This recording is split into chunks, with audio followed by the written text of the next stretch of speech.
take a moment and if you could mount that slide, I'd appreciate it. It's interesting to note that 1939, when you graduated, I was born.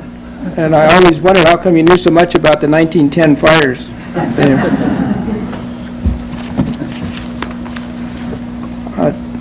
This morning I'm going to talk about 1988. And my time frame is 20 minutes. And it seems that some of my nightmares or dreams at night after coming out in 1988 exceeded 20 minutes, so to compress the entire season into 20 minutes was very difficult for me. And I'm going to try and hit high points that have some significance to me as an individual, and it may differ from a more historic treatment of this subject. I would like to refer you to some documents if you wish to know more about what I'm saying. One is the 1988 fires, authored by Scott Eckberg of the National Park Service in October 1988. These publications should be available through the Regional Forester's Office in Missoula. What I consider to be the most accurate of documents, if you're looking for statistics, is the annual Regional Fire Report for calendar year 1988 of the Northern Region, again in Missoula, and authored by Sandra Evenson of our office.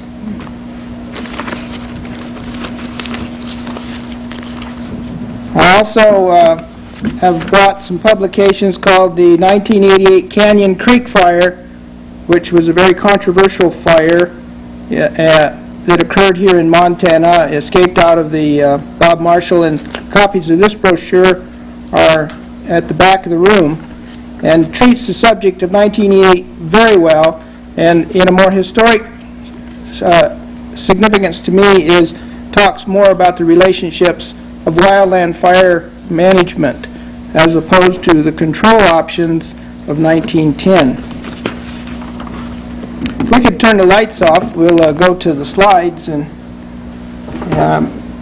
my slide treatment will consist of three areas. First, I want to talk about what is normal, somewhat about what's 1988, and a little bit of what's happened since 1988 to 1990. First off, I'm going to talk from the perspective of my employer, the United States Forest Service. Although my remarks are mine, professional remarks, and not necessarily that of the agency, I think I'm still being paid, but I didn't watch television this morning. Most of our fires in the northern region are lightning. That's a major cause of fires. Probably an average year, we have between 12 and 1,500 fires, and of that, 1,000 of them would be lightning. The remaining are person-caused. The number of person-caused fires we have is largely dependent on the weather. Dry summers tend to bring out more person-caused fires, and it's ironic that in our area these person-caused fires are in what we consider to be the highly preventable causative agents. Campfires, smoking, similar debris burning type operations. My point is we have still yet to learn to live with fire and become a true member of the ecosystem in the Northwest. Most of our fires are small, and we attack them very quickly with some very highly sophisticated technology that includes smoke jumpers that are very well publicized, although they put out a very few % of our fires. Typically, we're still with the two-manner, we call them. In our enlightened age, I think we should call them two-person fires now, because many of our people that work with us and fight fire very aggressively are female. And I think that's a major departure from 1910. Some of these fires often exceed the capacity of two people, and we have other technologies that we bring to bear, such as the air tankers. The technology of firefighting is still the same, the basic technology. Put a line around the fire with hand tools, burn out your material, hold the fire, mop it up. We do have mechanical conveyances to get to the fires nowadays, and we also, in some cases, utilize the proverbial dozer to build line. We also have helicopters to get us rapidly to remote locations and also to drop retardant on fires. And many of you have watched the evening news, see this picture over and over each summer. The differences between this employee and what you saw in 1910 is the yellow shirt, the hard hat, the pants, the gloves. That's the Pulaski. Hasn't changed. The Nomex material prevents his clothing from catching fire. Unfortunately, firefighters still burn. It's very tiresome, hard, dirty work, and usually we work to a point of exhaustion and feel very proud of our performances. Still in the United States and in Montana each summer, we have some failures in our initial attack. They're usually associated with structural protection and cause a tremendous investment in manpower, building large lines. Technique's the same. The scope of the job is increased.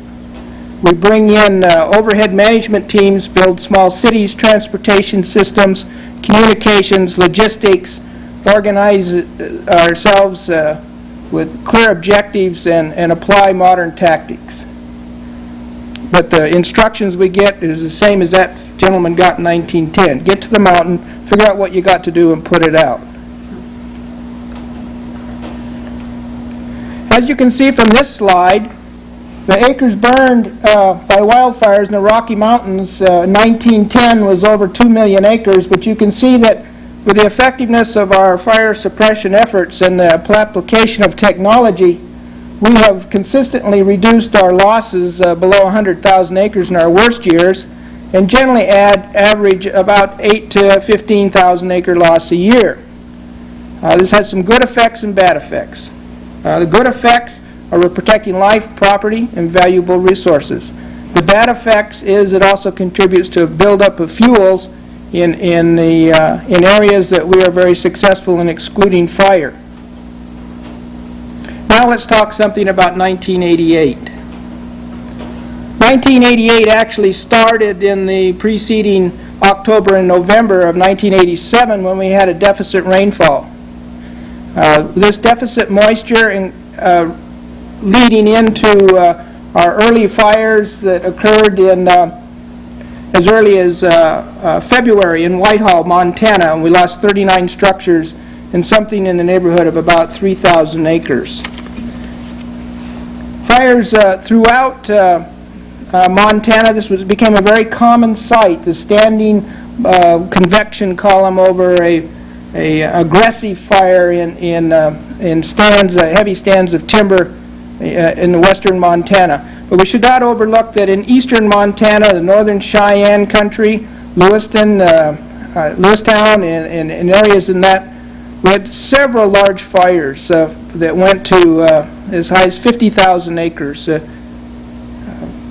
And cost a lot of money and a lot of time and threatened a lot of property and resources. I like this slide because it's nice to see the fire burning when everything looks so green. And we in Montana tend to think that green doesn't burn. It does when the conditions are right. And what's carrying this fire is that heavy buildup, fuels that I referred to earlier. The smoke is ominous when we see it from afar. But we get underneath the fires and get closer to them, we begin to get an appreciation for the intensity that fires burn during these unique, very dry years. The vegetation releases tremendous volumes of volatile gases that explode into fires much as an oil fire does. Very hot and becomes very limiting on human capacity to do anything with this fire. There's no difference between the conditions here than 1910. The major conditions that differ is, of course, our technology available to us. You never see a deck gun like this set up on structural protection in 1910. Depending on where you place your importance, we did save one of these structures. But the basic tool of our trade, the firefighter and the hand tools, are very limited in the effectiveness. We have to wait till conditions abate, till those 2-day windstorms cease and fire intensity lowers and we can get in next to it and begin to do effective work. And the shovel is just as probably my favorite tool, because in these conditions it gives me something effective to lean on. The Pulaski tends to be a little bit short for that work. These are pictures of U.S. soldiers in Yellowstone area. We brought in the military, assisted with 6,000 people that we trained and equipped as firefighters. National Forest personnel, Bureau of Land Management, Bureau of Indian Affairs, National Park Service personnel, and state Montana personnel all contributed as crew bosses and provided the technical leadership for the Army. Technique still the same: build a line, burn it out.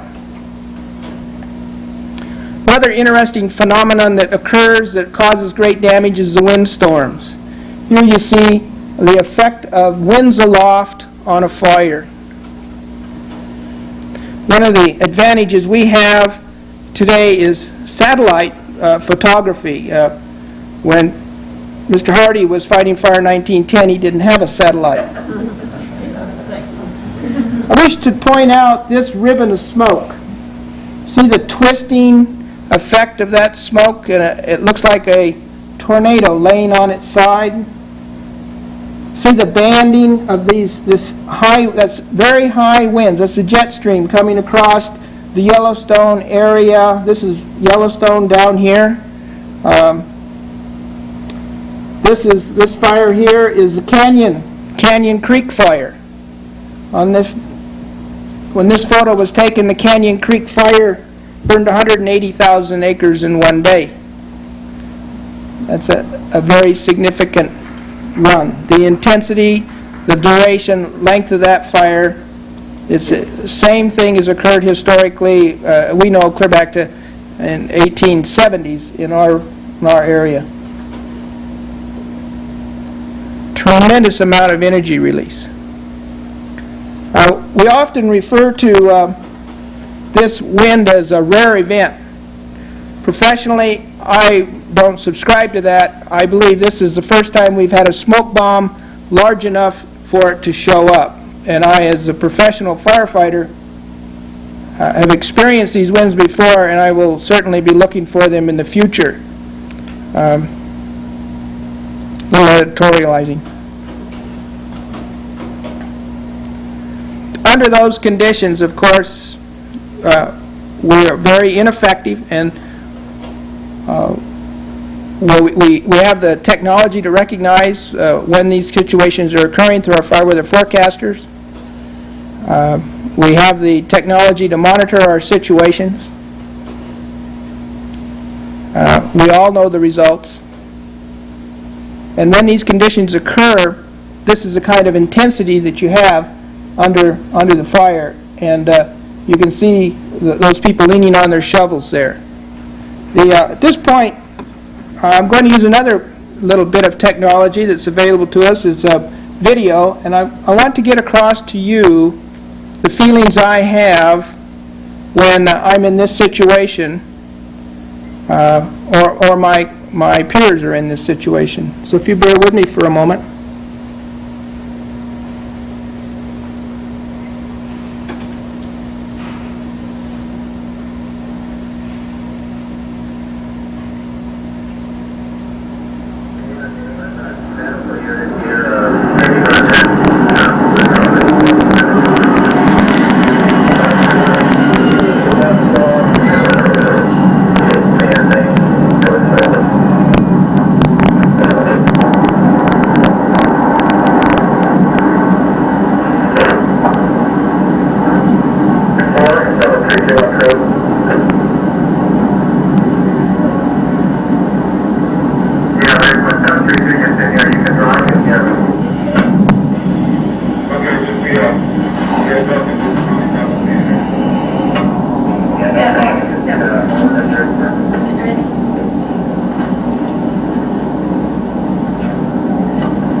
We're now lighting a backfire.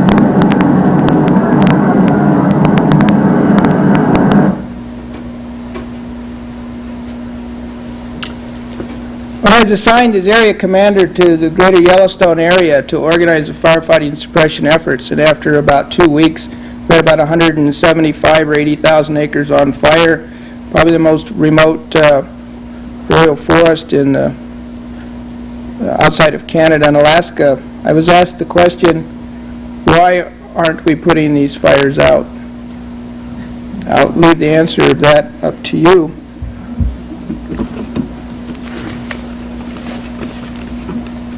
To recap the 1988 fire season, again, these scenarios seem to be associated with preceding years of below normal moisture. They seem to be associated with a dry spring, especially June, July, and August, no summer rains. They all have abnormal winds that occur very early in the year. Montana is a windy country, but usually July and August we do not have winds. When we have the winds associated with the passage of the Canadian cold fronts that occur in August and they coincide with an active fire, the results is usually as we have looked at today. In 1988 we had major wind events in July, August, and September. At Yellowstone, I brought in a research team that looked at the historic weather patterns in Yellowstone, and they said the winds have only blown 2 times in 20 years over 40 miles an hour. My reply was, well, we've accomplished 4 events so far in the past 2 weeks. Do you have any idea of what the future would hold? Again, applying a weird sense of logic, the best predictor of the future is often the past, so we geared for heavy winds, and we received them. The major differences that I believe between 1910 and 1988 are, number one, is technology. We have transportation systems in place, lines of communications for movement of supplies. We have aircraft, we have organized, equipped, and trained professional firefighting personnel. We have a command, control, and communications intelligence gathering system in place that's very effective and functional. And I also believe that the results of 1988, I'm very proud of the efforts that our people accomplished. Charlie refers to 85 people losing their lives. We lost 2 firefighters. In itself, unfortunate. Our property damage in 1910 was far more extensive than the losses that we had in 1988. And you can all recall the evacuation of Cook City and a few of those situations that occurred down in that area. When you have fire like this that encroaches on the town of Wallace in 1910, there's just nothing that you can do. You're going to lose structures. We've had locally, we had a major fire. We had loss of life on the Red Bench fire here right outside of Kalispell. That's some rather severe losses of property. Of course, the humor of some people never fail.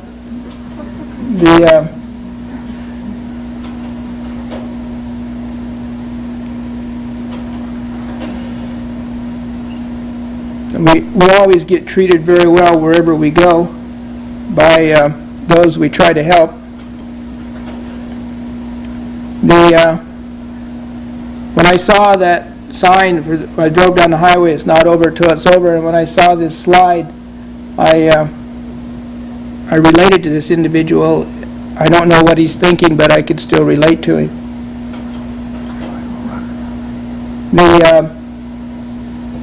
A lot of controversy around the 1988 fires, but I believe that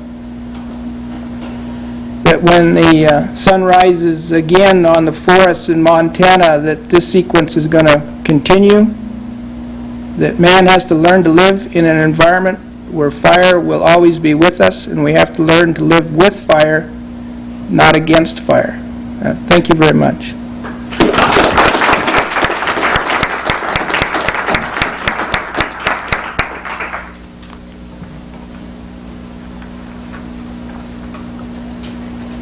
Thank you, Troy.